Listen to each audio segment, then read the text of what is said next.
नमस्कार। आकाशवाणी से प्रस्तुत है समाचार प्रभात।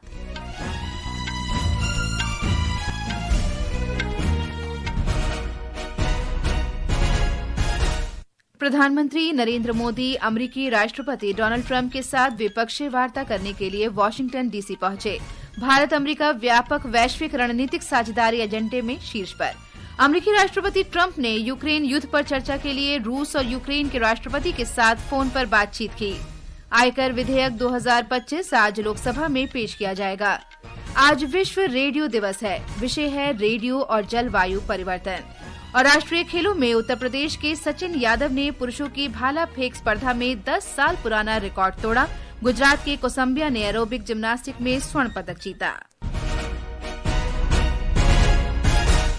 समाचार प्रभात के साथ मैं फरहत नाज। प्रधानमंत्री नरेंद्र मोदी फ्रांस की सफल यात्रा संपन्न करने के बाद आज तड़के वाशिंगटन पहुंच गए। श्री मोदी अमेरिका के राष्ट्रपति डोनाल्ड ट्रंप के साथ द्विपक्षीय वार्ता करेंगे। अमेरिका में भारत के राजदूत विनय मोहन क्वात्रा और अन्य अधिकारियों ने हवाई अड्डे पर प्रधानमंत्री मोदी का स्वागत किया। कड़ाके की ठंड के बीच भारतीय समुदाय श्री मोदी के स्वागत के लिए ब्लेयर हाउस के बाहर उपस्थित था। श्री डोनाल्ड ट्रंप के अमेरिका के राष्ट्रपति का पदभार ग्रहण करने के बाद श्री मोदी अमेरिका की यात्रा करने वाले पहले प्रमुख विश्व नेताओं में शामिल हैं। प्रधानमंत्री ने आज सवेरे वाशिंगटन पहुंचने के बाद सोशल मीडिया पोस्ट में कहा कि वे राष्ट्रपति ट्रंप से मिलने और भारत अमेरिका व्यापक वैश्विक रणनीतिक साझेदारी आगे बढ़ाने के लिए उत्सुक हैं। उन्होंने कहा कि दोनों देश अपने देशवासियों के लाभ और पृथ्वी के उज्जवल भविष्य के लिए मिलकर काम करते रहेंगे। प्रधानमंत्री ने आज सुबह अमेरिका की राष्ट्रीय खुफिया निदेशक तुलसी गैबार्ड से भेंट की। ब्यौरा हमारे संवाददाता से।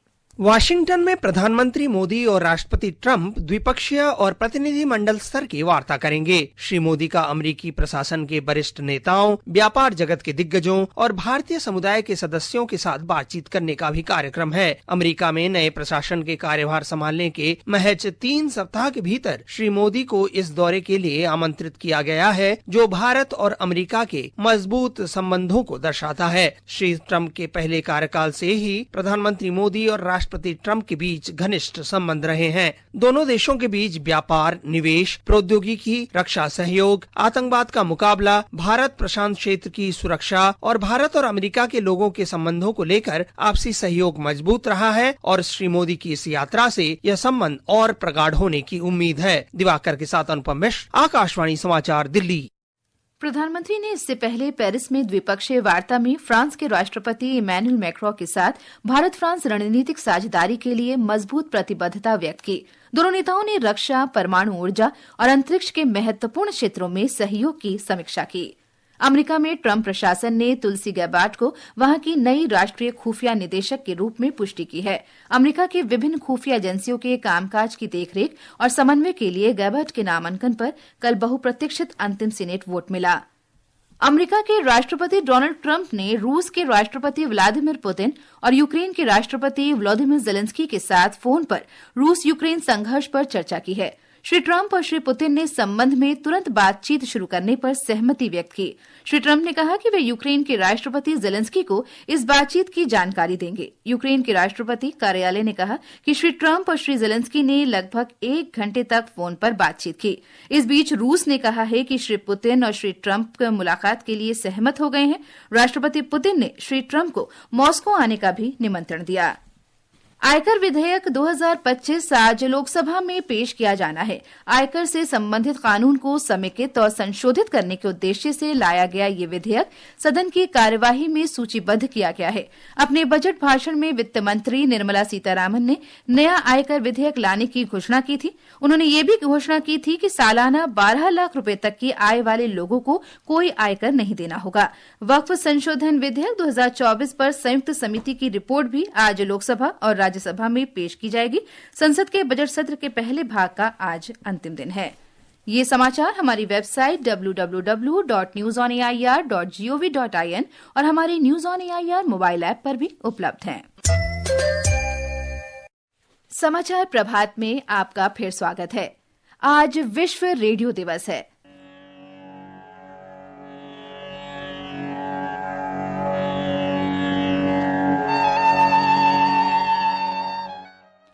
लोगों में रेडियो के महत्व के बारे में जागरूकता बढ़ाने और रेडियो के जरिए सूचना पाने को प्रोत्साहन देने के लिए हर वर्ष 13 फरवरी को विश्व रेडियो दिवस मनाया जाता है।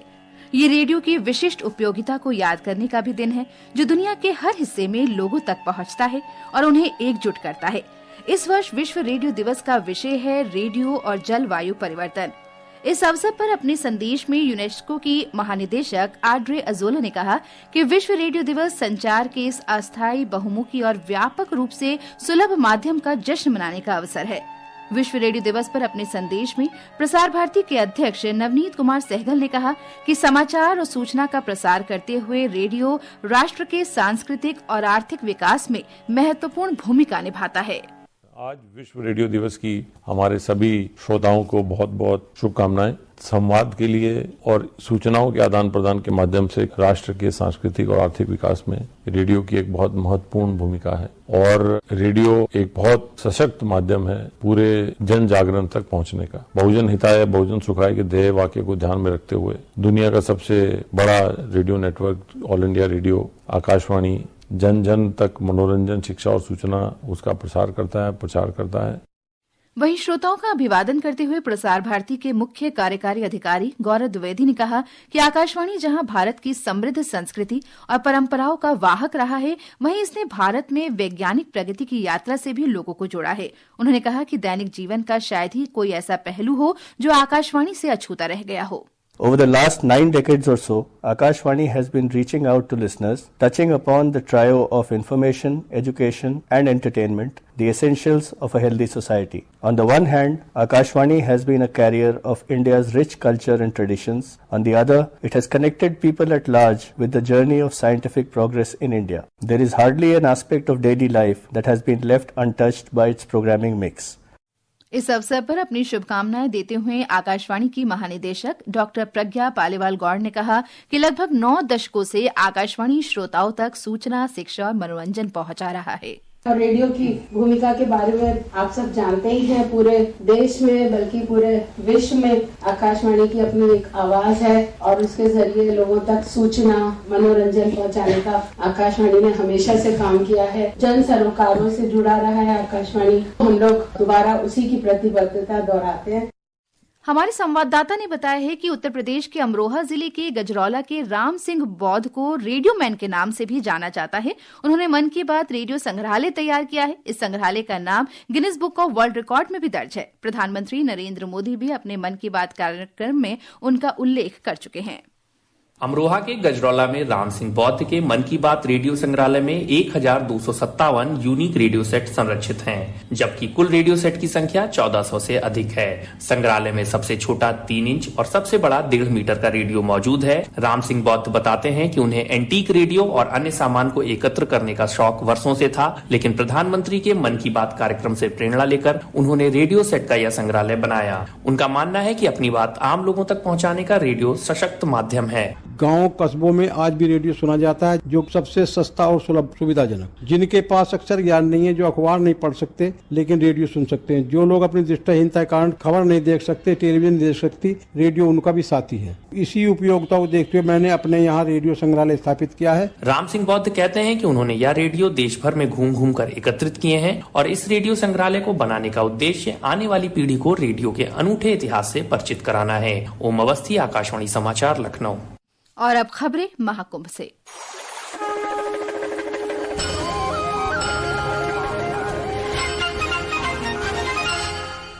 प्रयागराज महाकुंभ में श्रद्धालुओं की सुगम यात्रा सुनिश्चित करने के लिए अब ई रिक्शा और ऑटो रिक्शा के साथ शटल बसें भी उपलब्ध होंगी, ताकि श्रद्धालु बिना किसी परेशानी के संगम तक पहुंच सकें। ये निर्णय पुलिस कमिश्नर द्वारा पुलिस अधिकारियों और अन्य वरिष्ठ अधिकारियों के साथ की गई बैठक में लिया गया। एक रिपोर्ट। महाकुंभ में नई व्यवस्था से श्रद्धालुओं के पास संगम तक पहुंचने के लिए अधिक सुविधाजनक विकल्प मौजूद होंगे और लोगों को अधिक पैदल नहीं चलना पड़ेगा। श्री मादंड ने बताया कि श्रद्धालुओं की सुविधा को ध्यान में रखते हुए अब पार्किंग स्थलों से संगम तक शटल बसों के साथ ई रिक्शा और ऑटो रिक्शा भी चलाए जाएंगे। ये वाहन जीटी जवाहर तक श्रद्धालुओं को सुगमता से पहुंचाएंगे। उन्होंने बताया कि आज से शहर में सभी कार्यालय और प्रतिष्ठान खुल जाएंगे। वहीं शुक्रवार, शनिवार और रविवार को श्रद्धालुओं की भारी संख्या को देखते देखते हुए प्रशासन ने विशेष ट्रैफिक प्लान तैयार किया है। CBSE और ICSE बोर्ड की 14 फरवरी से शुरू हो रही बोर्ड परीक्षाओं पर जिलाधिकारी ने बताया कि परीक्षार्थियों की सुविधा को ध्यान में रखते हुए प्रशासन ट्रैफिक व्यवस्था को विशेष रूप से मॉनिटर करेगा।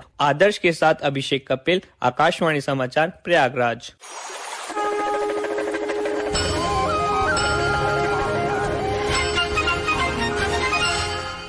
भारतीय रिजर्व बैंक ने सरकारी कामकाज के लिए सभी बैंकों को इस वर्ष 31 मार्च को अपनी सभी शाखाएं खुले रहने का परामर्श जारी किया है। केंद्रीय बैंक ने कहा है कि सरकारी प्राप्तियों और भुगतान से जुड़ी सेवाएं देने वाले बैंकों की सभी शाखाएं 31 मार्च को खुली रहें ताकि वित्तीय वर्ष 2024-25 के भुगतानों और प्राप्तियों का निपटारा किया जा सके। उत्तराखंड में चल रहे 38वें राष्ट्रीय खेलों में कोसंबिया ने एरोबिक जिम्नास्टिक स्पर्धा में स्वर्ण पदक, ग्रुप एरोबिक जिम्नास्टिक श्रेणी में रजत पदक और ट्रायो जिम्नास्टिक स्पर्धा में कांस्य पदक जीता। कोसंबिया 59 पुरुष और महिला खिलाड़ियों में शामिल है जिन्हें हाल ही में गुजरात के आयकर विभाग ने मेरिटोरियस स्पोर्ट्स कोटा भर्ती नीति के तहत भर्ती किया है। ये समाचार आकाशवाणी से प्रसारित किए जा रहे हैं। ताजा समाचार जानने के लिए आप हमारे social media handle X @AIR News Hindi को फॉलो कर सकते हैं। और अब आज के समाचार पत्रों की सुर्खियों के साथ हैं मनोज कुमार। धन्यवाद फरहत। प्रधानमंत्री नरेंद्र मोदी की ऐतिहासिक फ्रांस यात्रा को आज सभी अखबारों ने अपनी सुर्खी बनाया है। अमर उजाला लिखता है, मोदी ने फ्रांस से की भारतीय पिनाका रॉकेट लॉन्चर खरीदने की पेशकश। राजस्थान पत्रिका की सुर्खी है, संगम की बूंदों में अनंत विश्वास का जनसागर, 2 करोड़ से अधिक श्रद्धालुओं ने माघी पूर्णिमा पर लगाई डुबकी। अमर उजाला ने महाकुंभ शीर्षक से ये खबर सचित्र प्रकाशित की है।